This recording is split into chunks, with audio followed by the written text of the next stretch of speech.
Hello all, as we continue with our look at matrices. Today we're going to look at adding and subtracting matrices and also a thing called scalar multiplication. So let's get going. All three of these are fairly straightforward. What we get into later on when we talk about matrix multiplication and not scalar multiplication, it's much more tedious. But hey, adding and subtracting. It's just when we add or subtract each matching individual element. So in this case, if we wanted to add these two matrices as shown here together, I would just, wherever the elements match up, I would add those together. Let's maybe square around each of these. Wherever they match up in their position, we'll add together. So the 1 plus the 2 gives me 3. The 2 plus the 4 gives me 6. The 3 plus the 5 gives me 8. The 2 plus the 1 gives me another 3. The 3 plus the negative 5 gives me negative 2. And then the 4 plus the 1 is 5. And subtraction is exactly the same. Just wherever the points match up or the elements match up, you add them or subtract them. So 5, take away the 1 is 4. The 3, subtracting negative 2 is 5. 4, take away 1 is 3. 2, take away 2 is 0. 2, subtract negative 2 is 4. 1, take away 3 is negative 2. Now, to be able to add and subtract, because we're matching up matching positions of the elements and adding or subtracting them, to add or subtract two matrices, they must be the same size, or the order must be the same. We can't add 2, 3, 1, 0, 4, 5. We can't add that to that, because the 1 and the 5, that column over there, that has no matching column over in this matrix, so it's got nothing to add it to. So we can't do it. So if a test ever asks you to add or subtract two matrices of different size, just say it's not possible. Right, so let's get straight into an example. The weights and heights of 4 people recorded and then checked again 1 year later. Write down a matrix that gives us the change in each person's weight and height after 1 year. So we've got a matrix that starts in 2005 and another matrix that starts in 2006. I want to know what a matrix that would give me the change in those. So maybe let's call this A and this B, and our matrix is going to be the change. We'll let change be a matrix called C. So what is the change? Well, the difference between these two things, whenever we want a change or a difference, that is a dead set giveaway that you need to actually do a subtraction. Okay, you need to do a subtraction. So in this case, we want to know what the increase is, so we're going to do B take away A, and that'll tell us what the change is. So we can do this quickly. Looking at it, we're going to do 38 take 32 is 6. 52 take 44 is 8. 57 take 59, so they've actually decreased in weight. 63 take 56, that is 7. Heights 5, 7, 1, 7, and 6. Okay, who has gained the most weight? Well, that's not a very politically correct question to ask, but we can see that the greatest change in weight there, so that would be the anchor. Which person had the greatest increase in height? Well, we've got 2 that are both, I can't do maths. 155, 163, that's a difference of 8, so it's also Bianca. Okay. And then the following matrix shows the change in weight and height from 2006 to 2007. Write down the matrix that gives each person's weight. This should say weight and height in 2007. Well, we'll call this matrix C2. So we're going to do B plus C2. That's our second set of change data. and that is going to give us 38, 39, 52, 54, -3, so that's going to be, someone's shrunk. Chloe is 55 and 67. Donna is 60 and 171. There we go. So that shows us our new weight and height data for 2007. Right, so that's adding and subtracting. Fairly straightforward. Now for scalar multiplication.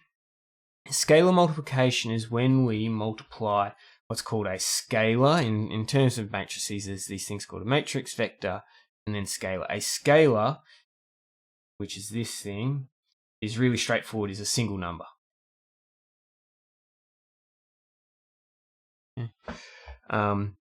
And scalar multiplication, as it says, is we're just multiplying that matrix by a single amount. In this case, it's the 2. So we multiply every single element by 2. That's all you have to do. So we're going to do 2 times 5, 2 times the 3, 2 times the 4, 2 by 2. We're just going to keep going over and over and over again, applying that scalar to the whole matrix. So we're going to get 10, 6, 8, 4, -4, 2, 8, 4, 2, 4, -8, 6. That's all this. Multiply by every single element. Yeah, that's all I've got for scalar multiplication. Nice and simple. The zero matrix, we can also have a matrix that represents 0. In this case, it's just a matrix full of zeros. That's a 1 by 1 or a scalar. Here's a square matrix, a 3 by 3. Remembering that if it's got the same amount of rows as columns, it's called square matrix. This here, that has one column, that's a column matrix filled with zeros. This is a 2 by 3 matrix, all filled with zeros. And we can still add them, subtract them, multiply them once I show you how to multiply. We can do that. The zero matrix is also given the additive identity, because when we add it or subtract it from a matrix, nothing changes. It just gives us our original matrix, which makes sense. Add or subtract 0, nothing changes. Rightio, so a couple quick questions. Another example. The expenses, pardon me, sorry. The expenses arising from costs and wages for each section of 3 stores, A, B, and C, are shown in the cost matrix. The sales matrix is also shown for the money of the sales of goods in each section of the 3 stores. Figures represent the nearest millions of dollars. Write a matrix showing the profits in each section of a store. Well, this relies on us remembering what a profit is. And a profit, as defined in business, is the amount of money you're left with, how much profit you've made, once you've paid off all your sale costs. So it's going to be equal to the sales take away the cost. So we're going to call this matrix P, which is going to be equal to clothing has had a decrease, so that is -6, furniture -2. I reckon that these names on these two matrices are around the wrong way, because they're all going to be negative, which is wrong. This should certainly be the costs. This should certainly be the sales. So we're going to do that and redo this. So that's going to be 6, 2, 9, 5, 1, 9, 4, -1, 5. That is better. Okay. So there's our profit at each of the 3 stores for each of the 3 areas. So this is still A, B, C, and that's still clothing, furniture. and electronics.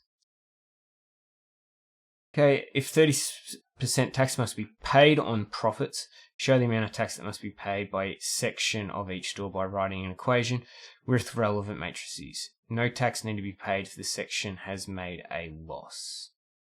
Okay, so 30% can be written as 0.3. So it's going to be equal to 0.3 of each section. So this is where we can get to apply our scalar multiplication, where the tax is equal to 0.3 times by the profit. So that is going to be equal to 0.3 by the matrix P, which is 6, 2, 9, 5, 1, 9, 4, -1, 5. Now we're going to scrub the -1, and we're just going to make that 0 because we don't have to pay tax on any losses.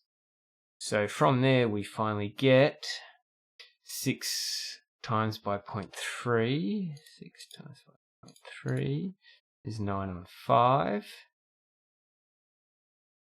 0.3 is the same as 3 on 10. So I'm just going to do some quick. So it's going to be 6 on 10. We're going to get 9 by 3. 27 on 10. 15 on 10. 3 on 10.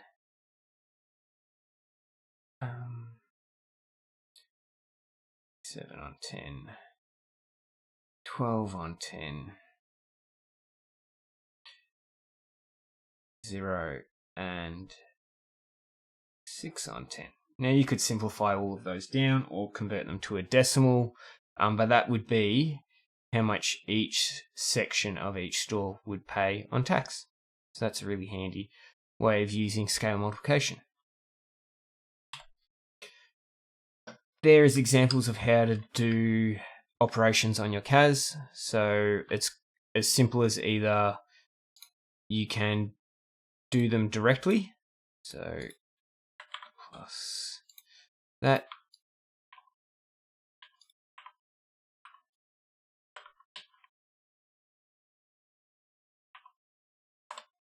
the CAS will do it like that. Otherwise you could also define, and I showed you in the last video how to define, but it's in Math 1. So we could define this first matrix and we could call that A, store it, and then we could also define this second matrix. We define, store it as B, and then we can go A plus B. And it gives us that. We can do A minus B, gives us that. We could do 2A, that's going to instantly do the scalar multiplication of matrix A. We could even do 2A take away 3B, and it's going to do the scalar multiplication of 2A first, and it's also going to do the scalar multiplication of 3B, and then it's going to do the subtraction, and done. So CAS is really convenient. That's it for that video. You can now do exercise 26A and exercise 26B from the worksheet. Do all questions, please. This is a practice makes perfect. That's it. If you have any questions, please feel free to put them below or on Google Classroom, or shoot me an email. Thanks and bye.